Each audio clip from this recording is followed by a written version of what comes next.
dia, queridos alunos. Vamos continuar ainda o estudo de função, ainda estamos na parte da noção do que é uma função. Em outros momentos eu vou classificá-las em função linear, função afim, função constante, função quadrática, que são os outros tipos de função. Hoje eu vou focar a atenção em duas páginas do livro de vocês, que é a página 112 e a página 113. Vão ficar focados apenas na resolução de exercícios. Na página 112, a questão 2, Pedro tem 5 anos a mais que Alice. Item A. Se Alice tem 7 anos, então Pedro tem quantos anos? Item B. Quando Alice nasceu, Pedro tinha quantos anos? Item C. Se Y representa a idade de Pedro e X a idade de Alice, então qual é a igualdade que dá o valor de Y em função de X? Então vamos focar a atenção no item A. A principal informação é essa daqui. Pedro tem 5 anos a mais que Alice. Então se percebe que por esse texto que o Pedro é mais velho que Alice. Isso é indiscutível. Mas o Pedro é mais velho do que Alice em quantos anos? Em 5 anos. Então, basicamente, eu tenho essa informação aqui. A idade de Pedro é igual à idade de Alice, se você adicionar 5 anos. Então, perceba que Pedro tem 5 anos a mais do que Alice. Então, essa igualdade aqui é a nossa referência, vai ser o nosso pontapé inicial para resolver todos os questionamentos dessa questão. Aí vem aqui uma hipótese. Se Alice tem 7 anos, então qual é a idade do Pedro? Então perceba, se Alice tem 7 anos, isso aqui é uma conjectura, uma hipótese. Onde está escrito Alice, a gente vai colocar a idade, a suposta idade, que é 7. Então vai ficar dessa forma aqui, é o número em vermelho. 7 mais 5 dá 12. Então Pedro tem 12 anos. Vamos resolver agora o próximo item. Quando Alice nasceu, Pedro tinha quantos anos? Não te esquece da nossa referência, que Pedro é igual a Alice mais 5. A idade de Pedro é igual à idade da Alice mais 5. Se Alice acabou de nascer, então ela tem 0 anos.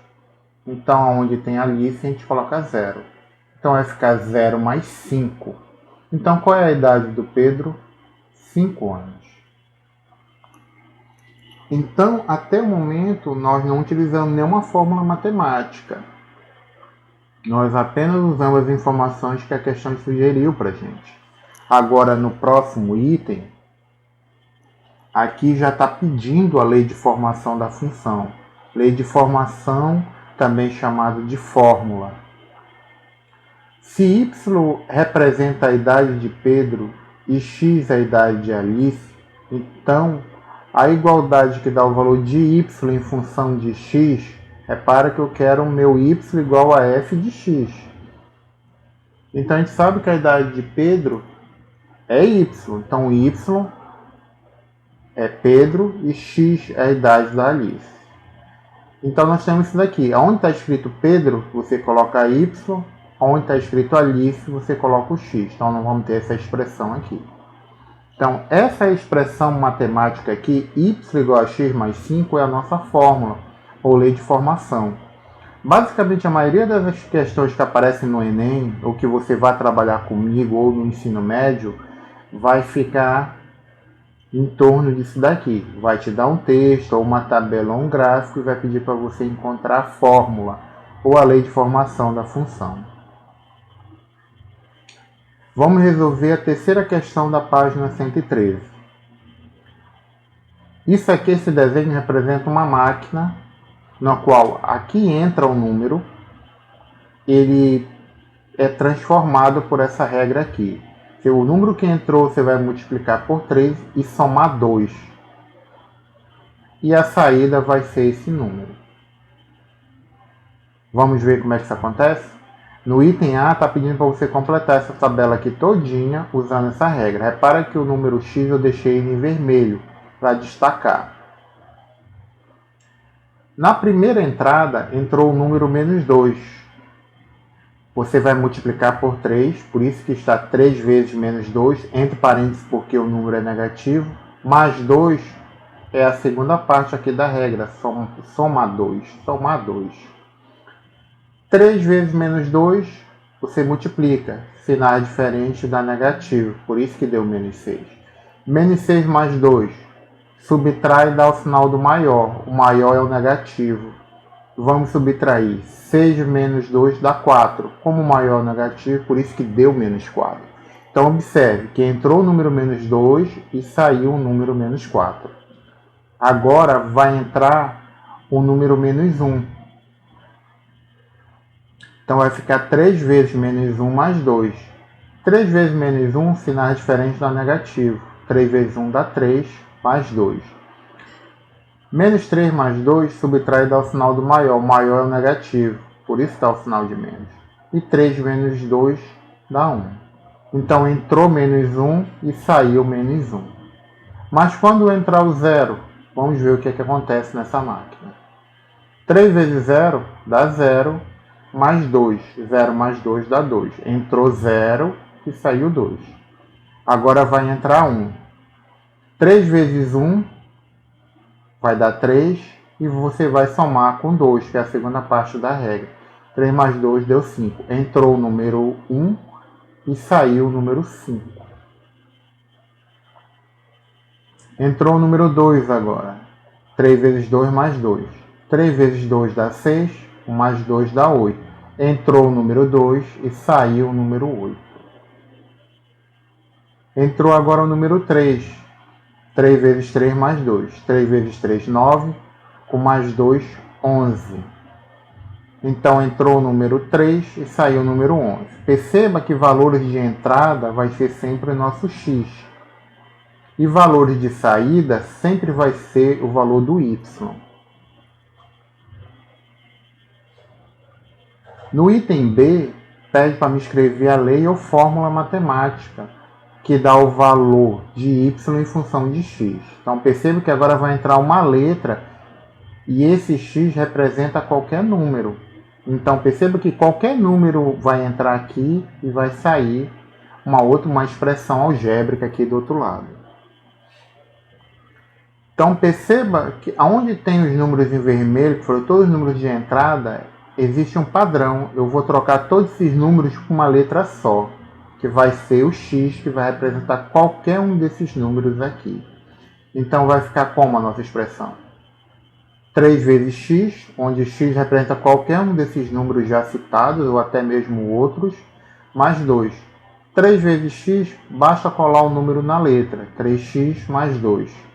Então a nossa fórmula é essa daqui, y igual a 3x mais 2. Então essa é a lei ou fórmula matemática. Y que é igual a 3x mais 2. Vamos agora para o nosso último exercício, página 113, questão 8. É uma questão corriqueira na coleção do Dante, essa daqui sempre envolvendo geometria. Estamos estudando função, só que nós estamos no contexto da geometria plana, cálculo de área de quadrado, no qual vou estar fortalecendo com você o conceito de área de quadrado e perímetro de figuras geométricas, que é um conceito que você tem que sair do Fundamental 2 sabendo. Questão 8. Para este quadrado, podemos relacionar duas grandezas variáveis, a medida de comprimento do lado de um quadrado L e a medida do perímetro P. Entenda que grandezas variáveis que é algo que pode mudar o valor não é fixo. De repente é 1, pode depois ser 10, 20, 30. Isso significa grandeza variável, ela está variando, ela está mudando o seu valor. Então, o nosso primeiro passo é entender que vamos calcular a área do quadrado de lado L e a medida do perímetro eu vou representar por essa letra P. Vou fazer duas coisas, completar a tabela e vou determinar a fórmula do perímetro em função da medida de comprimento L do lado. Primeiro vamos completar a tabela. Que tabela seria essa? Então, essa daqui é a situação que eu tenho. Eu tenho um quadrado de lado L. Perceba que o quadrado ele tem os 4 lados iguais e os cantos valem 90 graus. Esse quadrado com essa bolinha representa um ângulo reto de 90 graus. Aqui estão meus prováveis valores para o lado do quadrado. Então perceba que eu tenho 1, 2, 3, 4, 5, 6, 7, 8 quadrados. Quadrado de lado 1, depois 1,5, depois 2, 3, 3,5, 3,8, 4 e 10. Então perceba que essa coluna aqui vai medir para mim o comprimento do lado desse quadrado em centímetros. E aqui do outro lado o perímetro desse quadrado. Entenda que perímetro é quando nós formos somar aqui os 4 lados desse quadrado. Quando eu somar os 4 lados, eu vou ter o perímetro. Se o quadrado tem lado 1 centímetro, então vai ficar dessa forma aqui a soma dos 4 lados. Aqui vai ser 1, aqui é 1, aqui em cima é 1 e do lado esquerdo também é 1. Então 1 mais 1 mais 1 mais 1. 1 aparece 4 vezes. Então perceba que a adição virou multiplicação. 4 vezes o 1. Esse 1 em vermelho é esse mesmo 1 aqui que corresponde ao lado do quadrado. 4 vezes 1 dá 4 centímetros. Então o perímetro de um quadrado de lado 1 é 4 centímetros. Quando o quadrado tem 1,5 de lado, basta você somar 1,5 mais 1,5 mais 1,5 mais 1,5. 1,5 apareceu 4 vezes. Quando você faz essa multiplicação, vai dar 6 centímetros. Mas se o quadrado tiver lado 2, vai aparecer o 2 4 vezes numa adição. Por isso que ficou 4 vezes 2, que dá 8 centímetros. Então, o perímetro desse quadrado de lado 2 é 8. Se o lado for 3, vai ficar 3 mais 3 mais 3 mais 3, 4 vezes. 4 vezes 3 dá 12 centímetros de perímetro. Mas se o lado tiver 3,5, o 3,5 aparece 4 vezes numa adição. Por isso ficou 4 vezes 3,5, que dá 14 centímetros de perímetro. Caso o lado seja 3,8, 3,8 aparece 4 vezes numa adição. Por isso ficou 4 vezes 3,8. Fazendo a multiplicação dá 15,2 centímetros. Se o lado for 4, o número 4 aparece 4 vezes numa adição. Então 4 vezes 4 dá 16 centímetros. E o nosso último quadrado tem lado 10. 10 aparece 4 vezes numa adição. E 4 vezes 10 dá 40 centímetros. E é dessa forma que eu determino o perímetro. No item B, eu quero construir uma fórmula que o perímetro P em função da medida de comprimento L. Então perceba que a tabela continua com esses valores, só que agora o lado do quadrado vai ser o lado genérico aqui do desenho, vai ser L. L representa qualquer número, qualquer lado de um quadrado. Então bem aqui eu vou colocar L dessa forma aqui. E vou continuar com o mesmo raciocínio que eu usei com os números, eu vou usar com a letra L. Entenda que L é qualquer número. Pode ser qualquer um desses números aqui, pode ser 1, pode ser o 10, o 3 ou o 2, qualquer um deles, ou até mesmo outros. O que foi que eu fiz com os números? Eu peguei o número e somei eles 4 vezes.